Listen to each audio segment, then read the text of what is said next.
The Walmart Supercenter, on the edge of Millersburg, Ohio, squatted under the night sky like a great concrete beast that had swallowed too much and couldn't quite digest it.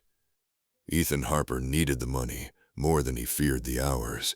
21, buried in student loans and freshly dumped by a girl who'd said his vibe was too heavy.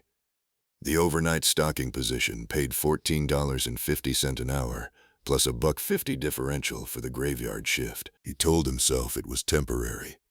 3 months, maybe 4, just until finals were over and he could breathe again. He showed up for orientation at 11 p.m. on a Tuesday in late October, the kind of autumn night where the cornfields outside town smelled like coming snow.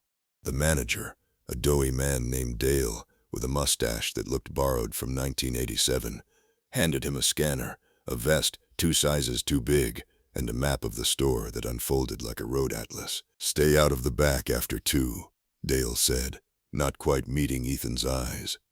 "Inventory system gets glitchy. You see anything weird on the map, ignore it. Just stock what's on your list." Ethan figured it was corporate bullshit. He'd worked worse. The first week was almost peaceful. The store, after midnight, had a cathedral hush, broken only by the low mechanical heartbeat of refrigeration units and the occasional squeak of his own sneakers on the polished floor. He stocked cereal in aisle 12, toilet paper in 27, and tried not to think about how the overhead fluorescence made everything look jaundiced and unreal. Sometimes he'd catch movement at the far end of an aisle, just a flicker, like heat haze off blacktop.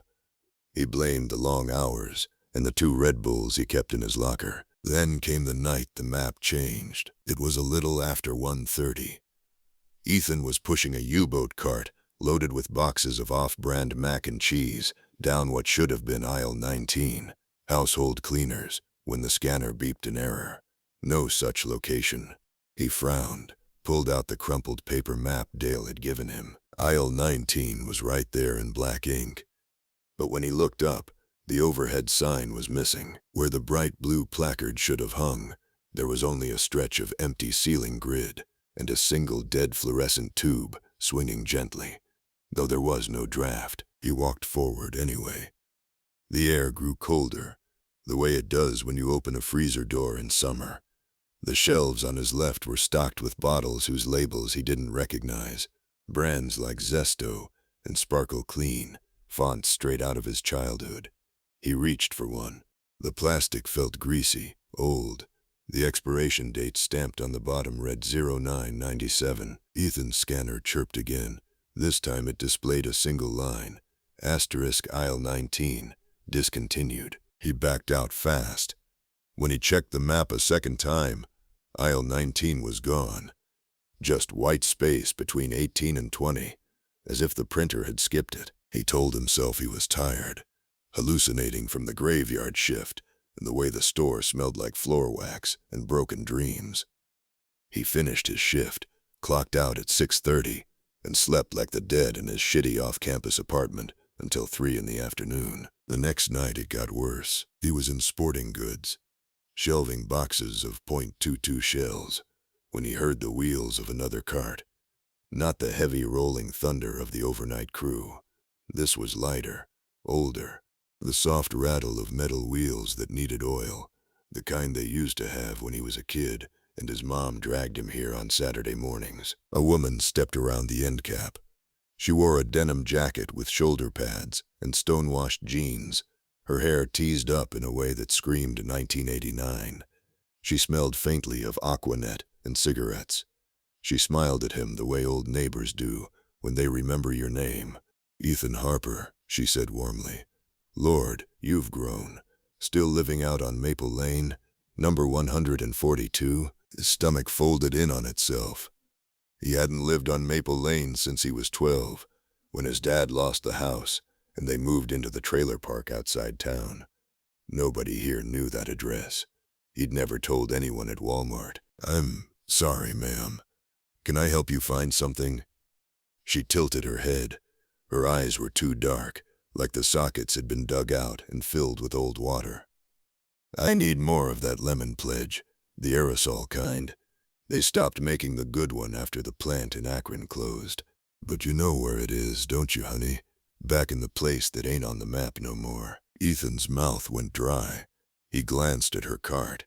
Inside were boxes of new Coke, a VHS copy of Asterisk, The Never-Ending Story Asterisk, still in the plastic, and a carton of cigarettes with a Surgeon General's warning he hadn't seen since grade school. "I think you might be in the wrong aisle," he managed. She laughed, a sound like dry leaves scraping across pavement.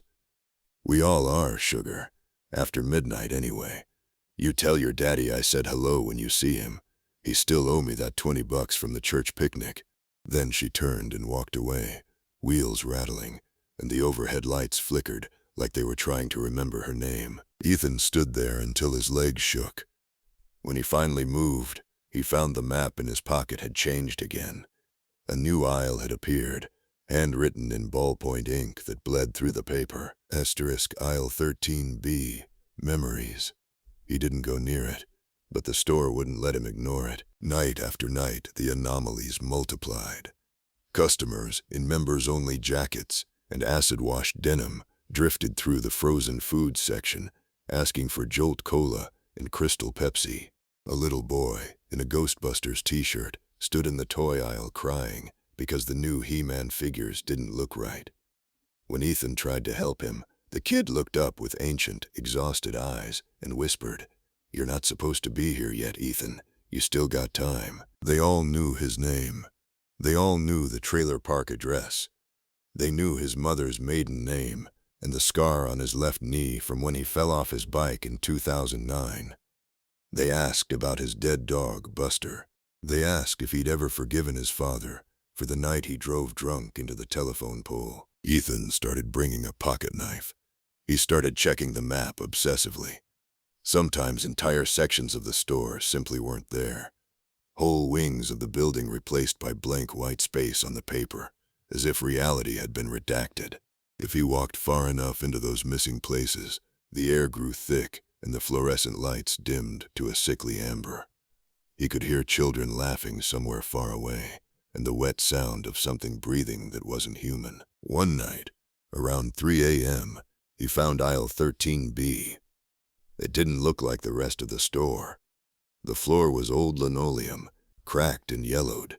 The shelves were wooden, the kind they used in the 1970s, and every product was something from his own life. There was the exact brand of cereal he'd eaten the morning his mother left for good. There was the G.I. Joe with the broken thumb he'd buried in the backyard when he was 9.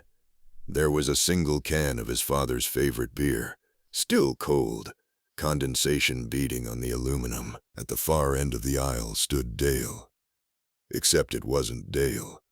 The thing wearing Dale's face had too many teeth and eyes that reflected the light like a cat's. "You're a good worker, Ethan," it said in Dale's voice, but slower, like a record played at the wrong speed. "Most kids quit by now. They get scared when the past starts shopping. But you keep coming back. That's why we like you." Ethan's hand found the pocket knife. "What the hell are you?" The not Dale smiled wider. "We're the night shift that never ended. Folks who came here with a little list and a little money and never quite made it back out before closing time. The store keeps what it takes, and after midnight, it starts taking interest." Ethan ran. He ran past aisles that flickered between decades, past shoppers with bullet holes or hospital wristbands or burn scars, all of them turning to watch him with something like pity. His scanner went insane, spitting out item numbers for products that had never existed.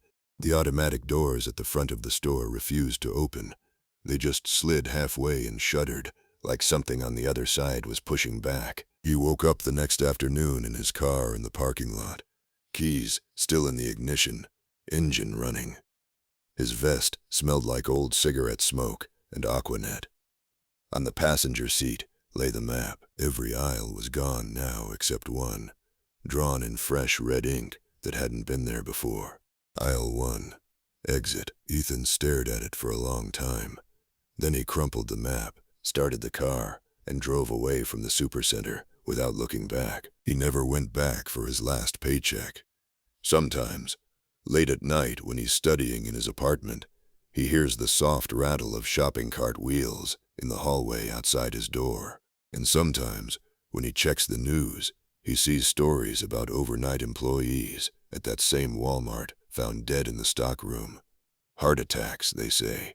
Young men mostly, always found clutching a crumpled piece of paper covered in handwriting that isn't theirs. Ethan keeps the pocket knife under his pillow now, and he never shops at Walmart again.